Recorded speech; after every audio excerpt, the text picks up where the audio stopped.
Halo guys, balik lagi bersama Mimin di channel Lagi Pengen Bacot. Lagi Pengen Bacot kali ini ingin ngebahas tentang salah satu anime yang bernama Shingeki no Kyojin. Shingeki no Kyojin sudah masuk ke final season nih guys, yang artinya animenya sebentar lagi akan tamat. Nah, Mimin kali ini ingin membahas tentang final season episode 5. Kenapa? Karena menurut Mimin, di episode 5 ini membuat banyak orang yang berpikir sebenarnya Eren Yeager itu baik atau jahat? Jahat atau baik? Nah, jadi bingung kan? Yuk kita bahas bersama-sama. Jadi gini guys, di episode 5 kita disajikan dengan penggambaran distrik Liberio di negara Marley. Di distrik Liberio, kita dapat melihat sebuah panggung yang besar.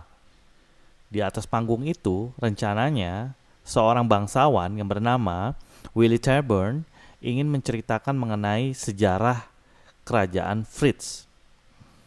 Saat dia berada di atas panggung, dia menceritakan bahwa dulu Raja Fritz atau raja dari bangsa Eldia berhasil menaklukkan seluruh negara dengan kekuatan Titan. Tujuannya satu, untuk mencari perdamaian.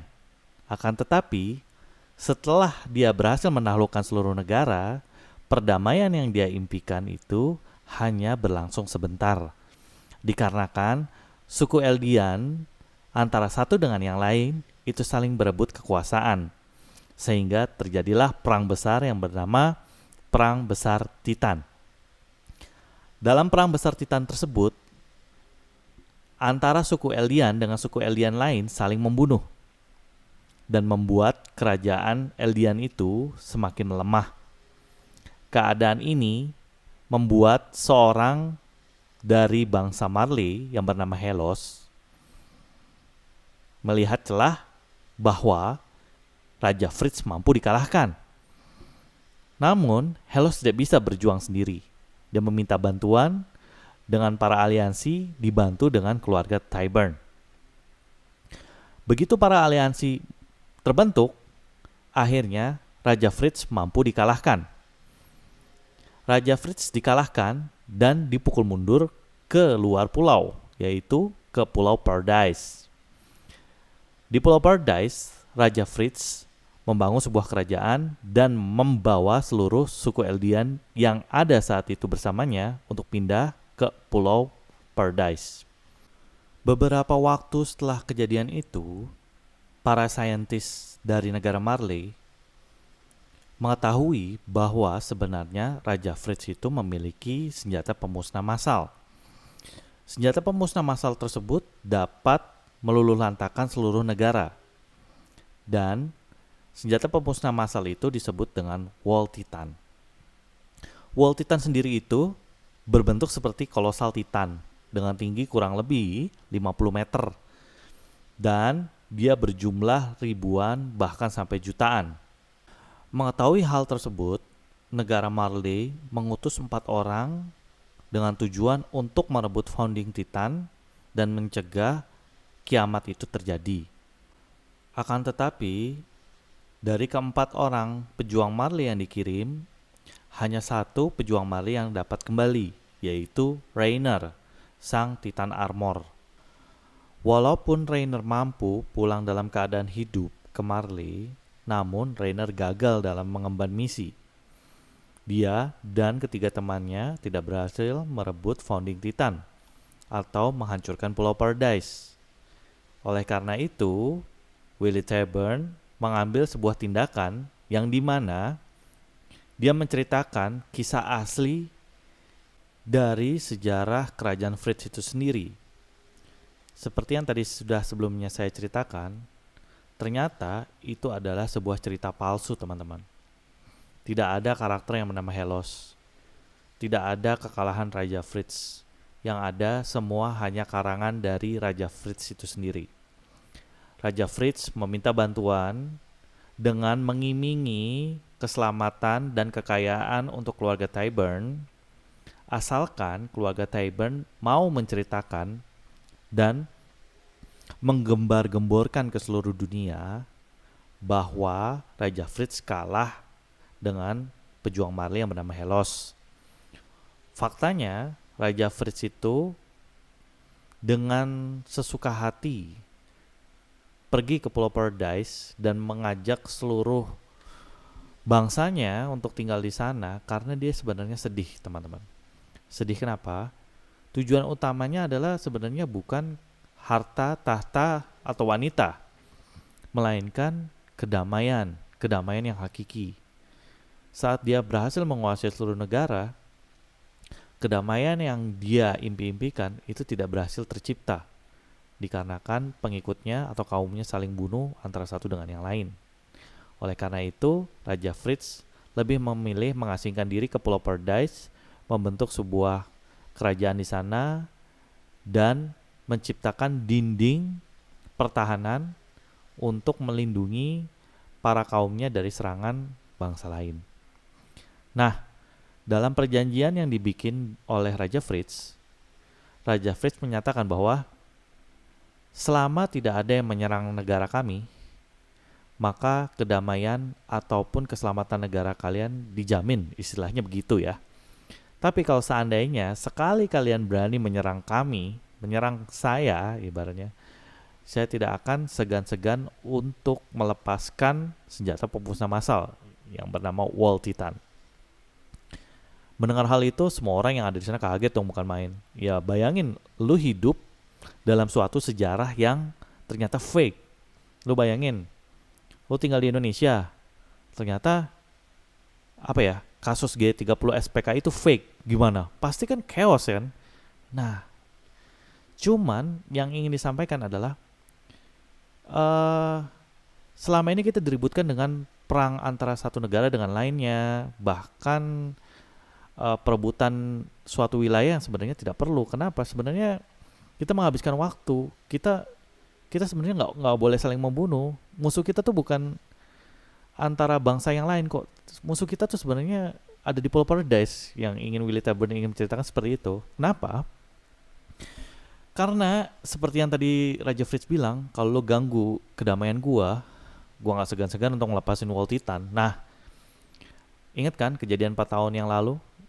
Pemuda Marley datang ke sana menghancurkan dinding Maria, lalu muncullah para Titan di sana makan-makanin penduduk-penduduk Pulau Paradise, termasuk ibunya Eren yang dimakan hidup-hidup. Wah, kejadian itu sadis banget, men. Gimana lu bayangin lu digigit sama Titan terus badan lu kebelah dua, itu rasanya kayak gimana? Pasti sakitnya luar biasa. Dan di situ juga asal muasal kan si Eren itu jadi benci banget sama orang-orang yang hidup di luar tembok gitu kan. Lu bayangin dulu waktu gua tahu Shingeki no Kyojin, gua ngerasa, wih gila, ceritanya kayak Yajud dan Majud gitu, yang dimana umat manusia tuh tinggal orang-orang yang ada di dalam dinding dan mereka bertahan hidup dari serangan para Titan. Gue pikir kayak gitu awalnya, ternyata nggak gitu. Ternyata parah, men. Orang-orang yang hidup di Pulau Paradise itu dianggap keturunan iblis dan kehadiran mereka pun dibenci dan ditakuti, sehingga mereka ingin dimusnahkan gitu. Nah, balik lagi ke Willy Taburn.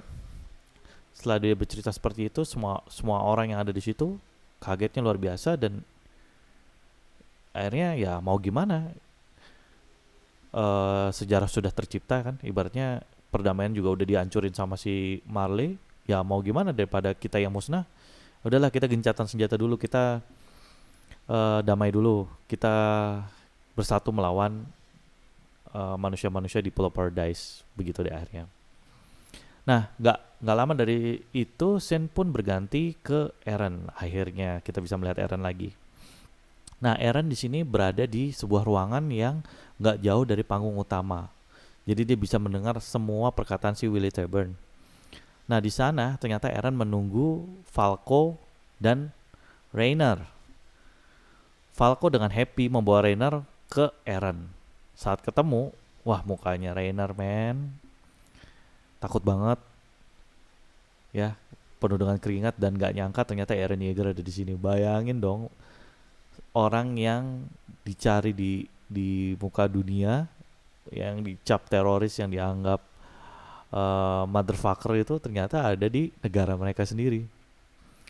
Gue kayak ngebayangin inilah cerita Naruto yang saat Itachi datang ke Konoha berdua sama si Kisame, itu badass moment man, sama kayak si Eren Yeager nih, nggak ada takut-takutnya.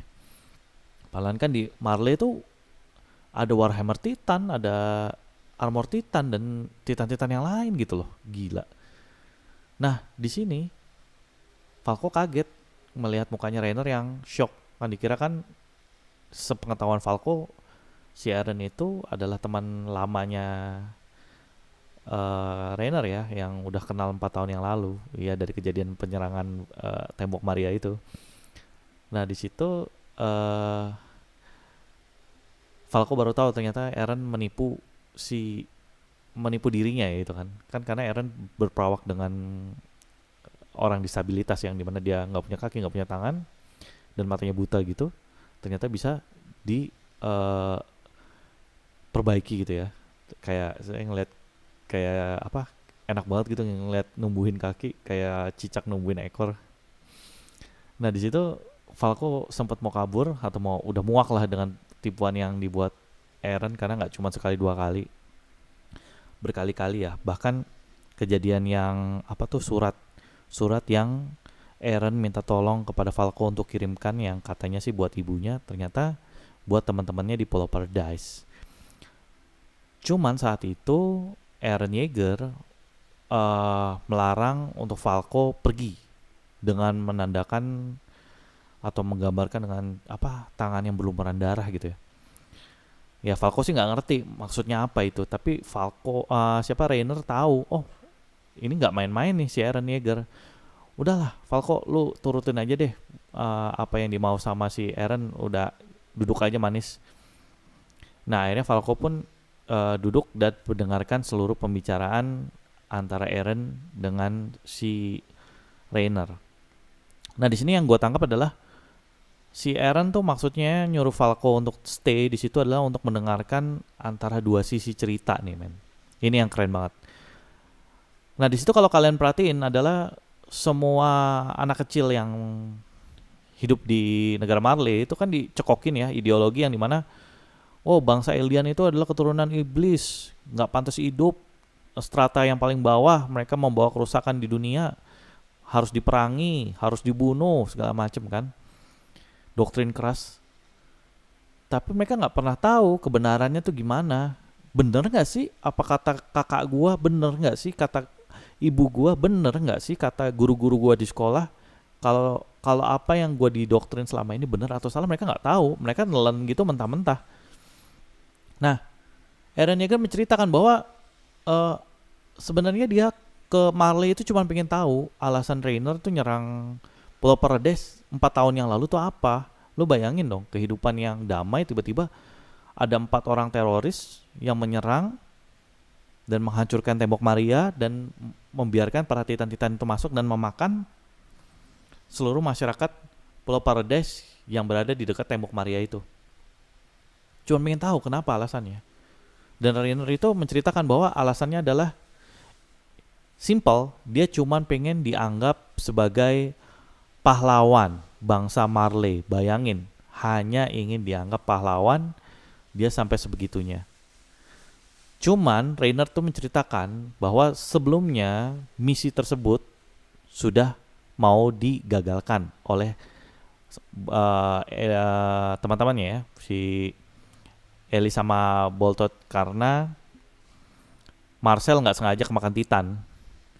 Nah itu mereka sudah mencoba untuk udahlah kita pulang aja ke Marley, biarin kalau seandainya nanti sama para petinggi kita dibunuh atau Titan kita diambil karena ini apa namanya tidak menjalankan tugas, ya nggak apa-apa lah, yang penting kita udah nggak ada tujuan lagi di sini. Cuman saat itu Reiner bersikuku untuk kita harus berjuang, kita harus nerusin misi ini, kita harus jadi pahlawan lah intinya gitu. Dan akhirnya dia mencoba untuk meyakinkan teman-temannya dan akhirnya teman-temannya mau dan menyusun ulang strategi. Nah, strategi yang baru adalah ikut sebagai ikut tinggal, ikut tidur, ikut makan dan menjadi satu atap dengan orang-orang Eldia. Bahkan saat itu karena sudah keasikan ya, karena kan orang Eldia itu baik, ya nggak semua manusia baik sih, ada yang baik, ada yang jahat. Itu dia ngerasa nyaman dan hampir lupa bahwa dirinya sebenarnya Marley. Nah itu juga yang dirasakan oleh Eren Yeager. Saat Eren Yeager tiba di Marley, dia tidak hanya melihat orang-orang Marley yang jahat, tapi ada juga yang baik, ada juga yang punya belas kasihan, sama seperti yang Reiner lihat di Pulau Paradise. Cuman masalahnya adalah apa yang dilakukan Reiner dan teman-temannya itulah biadab menurut kacamata si Eren Yeager. Cuman setelah mendengar hal itu, si Reiner itu sampai bersujud guys, minta maaf sama si Eren bahwa ibaratnya dia nyesel melakukan itu semua, dia nyesel. Dan Eren Yeager pun tiba-tiba berdiri dari kursinya dan kemudian memberikan tangan kepada si Reiner dan bilang ya udah gua maafin gitu. Nah mendengar hal itu si Reiner kaget dong, wah sesimpel ini gitu loh. Ya udah akhirnya si Reiner pun balik menjabat tangannya si Eren Yeager dan gak lama Eren Yeager ternyata berubah menjadi Attack Titan. Ya intinya gua maafin tapi tetap gue bales. Kayaknya itu yang ingin disampaikan si Eren Yeager. Nah, dari peristiwa tersebut, saya sih menangkap apa nih? Menangkap bahwa ada dua sisi. Sisi mana yang kalian lihat?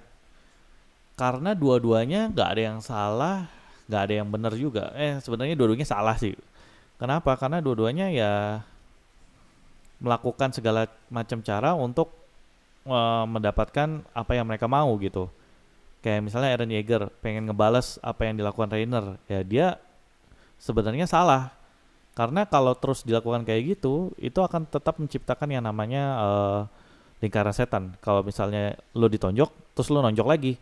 Nah terus berantem tuh, udah berantem, bilang orang tua. Nah orang tuanya ikut ribut. Nah orang tuanya tuh ngajak temen. Nah terus ya itu akan terus jadi dendam yang gak habis-habis. Sampai salah satunya musnah. Nah oleh karena itu kadang pepatah mengatakan bahwa kalau seandainya kalian ditonjok, ya gak usah balas tonjok, maafin aja. Itu tujuannya apa sih? Ya untuk memutus rantai aliran setan itu. Bahwa sebenarnya kalau dendam, yang namanya dendam dibalas dendam, ya itu gak akan ada habisnya gitu guys. Jadi di sini kadang kita melihat dari dua sisi ya. Si Reiner dia dianggap sebagai pahlawan oleh Marley, tapi dianggap iblis oleh orang-orang di Pulau Paradise.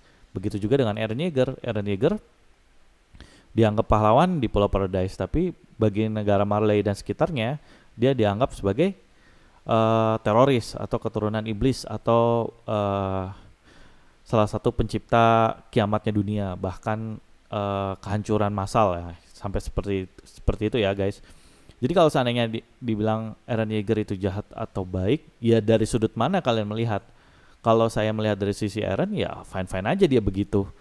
Tapi kalau dari sisi Reiner ya jahat juga gitu. Nah, jadi disinilah kalian itu diuji, kalian itu ada di sisi Eren atau di sisi Reiner. Nah, gimana guys? Cukup keren kan ceritanya? Nah, disinilah kenapa gue bilang Shingeki no Kyojin ini salah satu masterpiece yang keren banget untuk ditonton. Nah, bagi kalian yang belum nonton secara detail, ikutin deh dari awal sambil nunggu episode-episode tiap minggunya keluar atau manganya keluar. Karena keren banget ceritanya dan kalian akan tahu dari sudut pandang mana kalian akan melihat dan di situ akan menemukan jawabannya. Oke guys, mungkin cukup sekian channel pengen bacot untuk ngebacotin masalah Shingeki no Kyojin episode 5.